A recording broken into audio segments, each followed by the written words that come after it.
Hello प्यारे बच्चों, कैसे हो आप। मैं आशा करती हूँ कि आप सही और स्वस्थ होंगे और मन लगाकर पढ़ाई कर रहे होंगे। और तो आज हम पढ़ेंगे जो हमारी सामाजिक विज्ञान की बुक है, उसमें जो हमारी भूगोल वाली बुक है उसका चैप्टर 3 है, जिसका नाम है हमारी बदलती पृथ्वी। तो इसके जो है हम प्रश्न उत्तर करने वाले हैं, ठीक है। और वीडियो को लाइक करना, शेयर करना, सब्सक्राइब करना, ठीक है। और कमेंट करना। कुछ समझ नहीं आया तो हम पढ़ना स्टार्ट करते हैं। निम्न प्रश्नों के उत्तर दीजिए। पहला प्रश्न है, प्लेटें क्यों घूमती है। जो हमारी प्लेटें हैं वो क्यों घूमती है।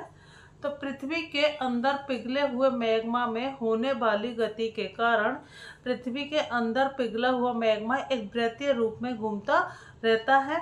ये प्लेट हमेशा धीमी गति से चारों तरफ प्रत्येक वर्ष केवल कुछ किलोमीटर के लगभग घूमती रहती है, ठीक है।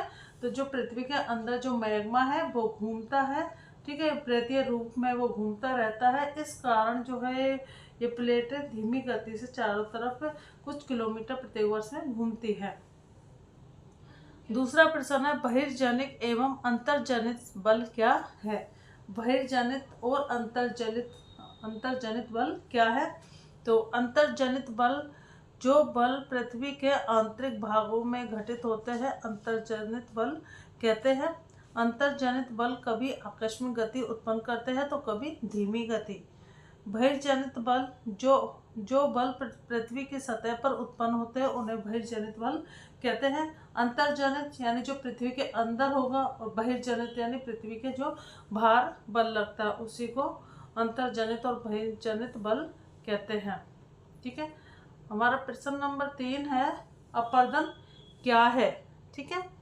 तो भूपृष्ठ पर बहता हुआ जल, पवन, हिम जैसे विभिन्न घटकों के द्वारा होने वाले कटाव छटाव को अपरदन कहते हैं। जैसे नदियों द्वारा बी आकार की घाटी का निर्माण करना, पवनों द्वारा बरखान एवं छत्रक शैल का निर्माण करना। अब प्रश्न नंबर 4 है, बाढ़कृत मैदान का निर्माण कैसे होता है। कभी कभी नदी अपने तटों से बाहर बहने लगती है, फलस्वरूप निकटवर्ती क्षेत्रों में बाढ़ आ जाती है। बाढ़ के कारण नदी के तटों के निकटवर्ती क्षेत्रों में महीन मिट्टी एवं अन्य पदार्थों का जमाव करती है। ऐसी मिट्टी एवं पदार्थों को अवसाद कहते हैं। इससे समतल उपजाऊ बाढ़कृत मैदान का निर्माण होता है, ठीक है। प्रश्न नंबर 5 है, बालू टिब्बा क्या है। तो मरुस्थलीय भागों में पवनों के द्वारा रेत को एक स्थान से दूसरे स्थान पर बहाकर ले जाती है।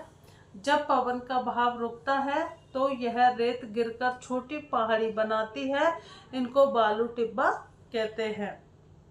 6 नंबर का प्रश्न है, समुद्री पुलिन का निर्माण कैसे होता है। जो समुद्री पुलिन है उनका निर्माण कैसे होता है।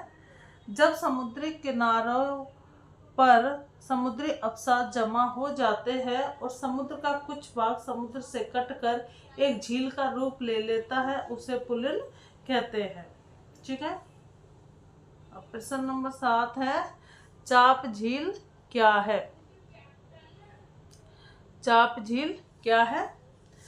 जब नदी टेढ़ी मेढ़ी सांप के आकार में बहती है और जब नदी का बहाव तेज हो जाता है तो कुछ स्थानों में नदी कठोर चट्टान को भी काटकर सीधी बहने लगती है, जिससे विसर्प लूप नदी से कट जाते हैं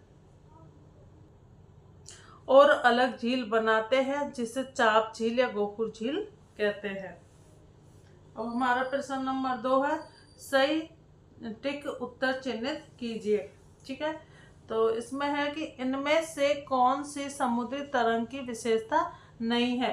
हमें 3 समुद्री तरंग की विशेषता पूछी है। हमारे 3 ऑप्शन है, सैल, किनारा या समुद्री गुफा। तो ये कह रहा है कि समुद्री तरंग की कौन सी विशेषता नहीं है, तो सैल, ठीक है।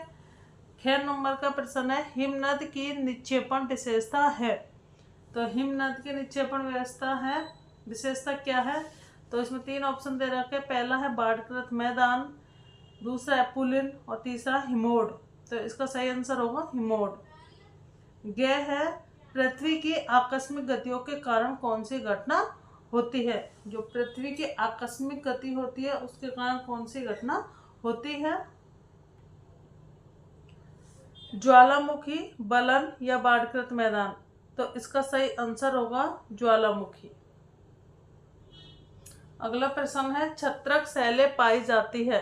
जो छत्रक शैलें कहाँ पाई जाती है? रेगिस्तान में, नदी घाटियों में या हिमनद में? तो छत्रक शैलें रेगिस्तान में पाई जाती है।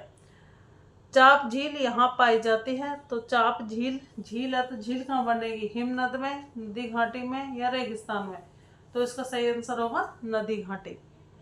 और प्रश्न नंबर 3 है, निम्नलिखित स्तंभों को मिलाकर सही जोड़े बनाइए।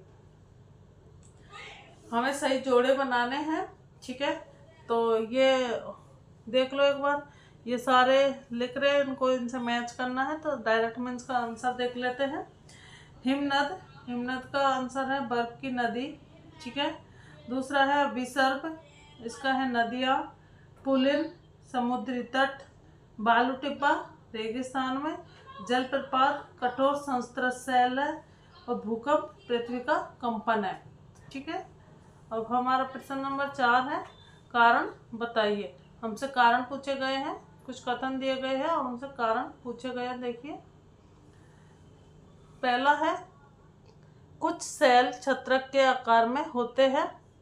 तो कुछ सेलों का छत्रक के आकार में होने के कारण, क्या कारण है, हमें कारण बताने हैं। मरुस्थलीय भागों में पवनों के साथ चलने वाले रेत के कण मार्ग में पड़ने वाले चट्टानों के निचले हिस्से को अधिक घर्षित करते हैं और ऊपरी हिस्सों को इन पवनों से घर्षण काफ़ी कम होता है, इसलिए निचले हिस्सों की चट्टानें काफ़ी घिस जाती है और ये चट्टानें छतरी नुमा आकार की बन जाती है, जिसे छत्रक शैल कहा जाता है। बाढ़कृत मैदान बहुत उपजाऊ होते हैं। तो क्यों होते हैं उपजाऊ, इसका हमें कारण बताना है। बाढ़कृत मैदान के बहुत उपजाऊ होने के कारण बाढ़ के समय नदी अपने तटों को पार कर अपने आसपास के क्षेत्रों को जलमग्न कर देती है। बाढ़ के समय नदी के साथ काफी मात्रा में मलबा अवसाद बहते हैं। इन अवसादों या मलबों को नदी अपने आसपास के क्षेत्रों में जमा कर देती है। इन अवसादों या मलबों में काफी मात्रा में हुमस होती है, जो कि बाढ़कृत मैदान को अधिक उपजाऊ बना देती है। अगला प्रश्न है, समुद्री गुफा स्टैक के रूप में परिवर्तित हो जाती है। तो जो समुद्री गुफा है स्टैक के रूप में परिवर्तित हो जाती है, तो इसका कारण बताना है कि क्यों हो जाती है। समुद्री गुफा स्टैक के रूप में परिवर्तित होने के कारण समुद्री तरंगें सैलों से टकराती है और उन्हें बड़े और चौड़े कर देती है, जिन्हें समुद्री गुफा कहते हैं। इन गुफाओं के बड़े होने के बाद इनमें सिर्फ छत बचती है। लगातार ये तरंगें टकराकर छत को भी तोड़ देती है। इन सैलों से दीवार में परिवर्तित हुई आकृतियों को स्टैक कहते हैं। अगला और लास्ट प्रश्न है, भूकंप के दौरान इमारतें गिरती है। तो जब भूकंप आता है तो इमारतें गिरती है, तो इमारतें गिरने का क्या कारण है? जब स्थल मंडलीय प्लेटों के गति करने पर पृथ्वी की सतह पर कंपन होता है।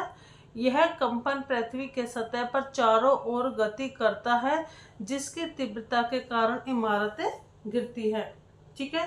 तो ये छोटा सा चैप्टर था और इसके प्रश्न उत्तर हमने सारे कर लिए हैं।